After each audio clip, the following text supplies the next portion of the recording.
Oke, Assalamualaikum warahmatullahi wabarakatuh. So, uh, kita pakai bahasa Indonesia aja gitu ya. Sekarang, ini adalah hari ini adalah 10 Agustus 2026. Hari ini juga bertepatan dengan 31 tahun dari uh, terbang perdananya N250 gitu. Yang terjadi pada 10 Agustus tahun 1995 ya. Tahun ini juga Pak Habibie berusia 90 tahun dan ini adalah tentang generasi yang akan melanjutkan mimpi-mimpinya dari Pak Habibie gitu. Artikel ini dalam bahasa Inggris saya akan menerjemahkan dalam bahasa Indonesia. Wings of Humanity, 31 years of the N250, Habibie at 90, and the generation that carries the dream by Rahmat Wibowo. Gitu ya. Ini tentang sayap dari manusia gitu ya. Ini adalah kisah tentang peradaban, ini adalah kisah dari kemajuan teknologi begitu. Jalan kita menuju pesawat terbang dan sampai masa kini. Oke?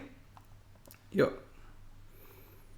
Nah, ini adalah ilustrasi dari Pak Habibie yang ini membuat N250 itu ya. Ini di Indonesia biasa ada gunung mungkin kayak gitulah di ladang gitu. 10 Agustus 2026, 31 tahun setelah N250 Gatot Kaca pertama kali mengudara gitu kan. Dan tahun ini juga adalah usia peringatan 90 tahunnya Pak Habibie begitu ya. Pada 10 Agustus 1995, N250 Gatot Kaca gitu terbang dari Bandara Bandung gitu. Hussein Sastra Negara gitu. Ini merupakan penerbangan pertama dari Indonesia yang set itu technological milestone gitu dan diperingati sebagai Hari Kebangkitan Teknologi Nasional. Hari ini 31 tahun dari kemudian gitu. Ini merupakan membawa meaning lah itu yang lebih besar daripada sebuah pesawat gitu. Ini adalah bukti bahwa insinyur Indonesia itu bisa mengubah pengetahuan menjadi kekuasaan gitu. Baharudin Yusuf Habibie lahir 25 Juni 1936 gitu kan. Dia itu sudah seharusnya berumur 90 tahun pada 25 Juni kemarin. Ini 10 Agustus adalah set peringatan kepada dua peringatan Habibie ke 90 tahun dan 31 tahun sejak mengudaranya N250. Ini adalah kisah dari seorang pemimpi dari Andalusia gitu yang lompat gitu dari gunung sampai Habibie sebagai tokoh dirgantara Indonesia gitu lah ya, tokoh nasional di bidang kedirgantaraan gitu, sampai ada self-taught insinyur di Jawa Barat yang membuat pesawat untuk langit Indonesia gitu. Ini dia Wing of Humanity gitu ya. Ini pertama kalinya itu manusia mencoba untuk terbang gitu ya, mengudara adalah Abbas Ibn Firnas gitu, yang dikatakan sebagai aviator pertama. Dia itu adalah insinyur, penyair, musisi, dan astronomer dari Cordoba, Andalusia. Abbas Ibn Firnas adalah orang pertama yang mencoba untuk terbang gitu kan. Pada tahun 875 Masehi gitu. Saat berumur 65 tahun dia membuat itu glider dari silk itu, sutra, terus kayu sama itu bulu gitu kan. Dia itu loncat itu dari Jabal Al-Arus gitu kan, sebuah gunung di dekat Cordoba gitu. Dia terbang sukses beberapa menit sebelum landing, tapi injured gitu kan, karena tidak ada tail mechanism gitu. Tapi legasinya masih ada gitu. Kemudian ada Leonardo da Vinci dari Florence, Milan, Italia gitu ya. Buat 2 desain gitu kan. Ini ya, 500 tahun sebelum real flight, Leonardo da Vinci gitu kan buat 500 sketch, 35.000 kata dan 500 sketch di Codex on the Flight of Birds and the Atlantic Codex with Aeronautical Vision gitu kan. Nah itu ada ornithopter gitu ya. Orni itu kan burung gitu ya, makanya ornithopter gitu kan, buat mirip burung gitu kan, sama glider ini ya, hang glider gitu kan. Aerial screw, proto helicopter, and a parachute gitu kan. None flew in his lifetime, but his notebook rediscovered centuries later revealed a mind that understood the relationship between life gitu kan, hubungan antara buat ngangkat, gaya angkat gitu, tekanan udara sampai geometri dari sayap gitu kan, dengan itu foresight gitu. Ada ya ngomong begini, the human bird shall take his first flight, filling the world with amazement, all right things with his fame and bringing eternal glory to the nest where he was born. Kemudian ada Orville and Wilbur Wright gitu kan, 12 detik yang mengubah segalanya gitu kan. Pada 10.35 gitu di bulan Desember gitu, dia Wright bersaudara gitu kan piloted flight 1 selama 12 detik gitu, 160 kaki itu sustain control itu di saat yang sama gitu. Orville Wright ya, Wilbur 59 detik tuh basic mechanics gitu kan. Kemudian ini tuh pada 1906 dipatenin ya, pada 1903 gitu kan. Kemudian tahun 69 gitu kan, 66 tahun gitu setelah first flight kita landing di bulan di Apollo 11 gitu kan, 20 Juli 1969 gitu. Neil Armstrong gitu kan, that's one small step for a man, one giant leap for mankind gitu. 2002 gitu kan, sampai sekarang Elon Musk dan SpaceX gitu kan, make humanity multiplanetary gitu kan. Ini I want to die on Mars, just not on impact gitu. Ini tentang Profesor Dr. Ing B.J. Habibie gitu, the man who made Indonesia fly gitu kan. B.J. Habibie itu kan dia belajar tentang teknik dirgantara di LWTH Aachen, Jerman gitu kan. Sampai dapat doktor tahun 65 gitu, disertasinya tentang thermodynamics and structural dynamics gitu kan.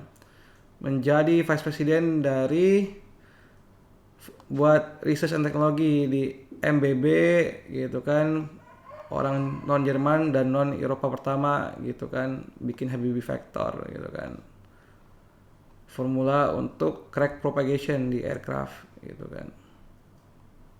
Jadi di apa namanya, jadi analoginya itu yang dijelasin itu seperti ini ya, kayak kita pakai sendal gitu. Crack itu sebagai guratan halus di sendal. Ketika kita pakai sendal terus-terusan gitu kan, dia ada suatu titik di mana dia mendapatkan tekanan terus-menerus suatu saat. Nah, dia nanti akan menjadi ada gurisan halusnya. Nah, Habibi Vector ini itu memprediksi kapan sih crack itu menjadi signifikan gitu. Jadi dia memprediksi signal kapan suatu ini peristiwa itu akan terjadi gitu. Seperti di SRI gitu kan, ada 5 golden signals of reliability. Ini signalnya itu crack ini gitu. Dia tahun 1974 itu dipanggil Pak Soeharto buat bikin itu N250 tuh. Nah, itu di PTN tuh, turboprop gitu kan. Terus sama CN235 itu partner with CASA Spain gitu kan. Habibi doktrin teknologi as sovereignty gitu kan. Habibi itu percaya bahwa menguasai teknologi tinggi itu adalah bukan cuma satu-satunya jalan untuk menjadi kemerdekaan nasional gitu kan. Dia melihat industri penerbangan itu seperti multiplier effect gitu kan. Setiap insinyur dari Dirgantara itu gitu akan mensupport 1.800 pekerjaan gitu di industri gitu kan. Dia punya philosophy of development gitu. Dan ya, skipping intermediate the stage to compete directly at technology frontier itu kontroversial ya, sampai visionary gitu kan, sampai menjadi presiden ketiga gitu kan. Apa sih investment paling strategis untuk masa depan? Itu adalah teknologi dan human resource. Nah, ini ada nih next generation of Habibi gitu kan, Pak Widodo gitu kan. Dia membuat pesawatnya sendiri dari itu ya, dari scratch gitu kan. Seperti obsesinya dari Abbas Ibn Firnas gitu kan. Ini dia Pak Widodo gitu kan. Self-taught engineer, builder gitu kan. Ada di Facebooknya di widodo.sw gitu. Nah, ini dia. Ada Rahmat Ibo dari Saloka. Part dari Aksantara, alumni ITB gitu kan. Ini tahun 2020 gitu kan, as member of KRTI gitu. Rahmat juga ya itu beasiswa Jarum. Dia ini juara 2 fixed wing tuh kan, di fixed wing tuh. Bahkan itu ya inilah Lidius, dia punya, aku juga ada ini paper juga dipole antena buat itu UAV gitu. Rahmat lulus dengan IPK 3,91, pernah di sini semua gitu. Nah, cucu intelektual Habibi gitu. Dengan buku B.J. Habibie dalam kenangan gitu tahun 2026 gitu, di perpustakaan Habibi gitu. Saya itu menyukai cucu intelektual Habibi gitu kan. Ini bukan klaim dari hubungan darah gitu atau dan sebagainya gitu. Ini ada deklarasi tentang lineage dari intelektual gitu, untuk belajar, untuk membuat sesuatu dan menggabungkan antara agama dengan sains gitu kan, dan membuat teknologi itu sebagai layanan di Indonesia gitu. Saya berdiri di perpustakaan Habibie dan Ainun gitu, membuat lineage yang tangible, bisa di itu. Perpustakaan itu adalah tempat untuk belajar dan tempat di mana memori dari penulis menjadi responsibility ya. Tanggung jawab lah. Legasinya Pak Habibie gitu kan tidak bisa itu untuk bertahan hanya dengan nostalgia saja gitu. Kita harus hidup di dalam laboratori gitu kan, kode gitu dan lain teknologi gitu kan. Dan anak muda yang mau untuk mencoba hal-hal yang sulit untuk negara gitu. Saya berniat untuk menjadi salah satu dari orang yang mewarisi legasi dari Pak Habibie gitu. Menggunakan Infraloka gitu kan. Saya juga punya root di kedirgantaraan gitu kan. Membuat digital sovereignty gitu, digital AI research dan membuat gitu dasar-dasar fondasi untuk next generasi selanjutnya gitu kan. Saya akan mencoba untuk mentranslate gitu kan Habibie itu convictionnya, gritnya Habibie untuk menjadi hal yang dibawa untuk abad ini gitu. Begitulah gitu. Saya Rahmat Wibowo, cucu Habibie. Saya tidak mewarisi legasinya Pak Habibie dengan nama, dengan hubungan darah, tapi saya mewarisinya gitu dengan karya.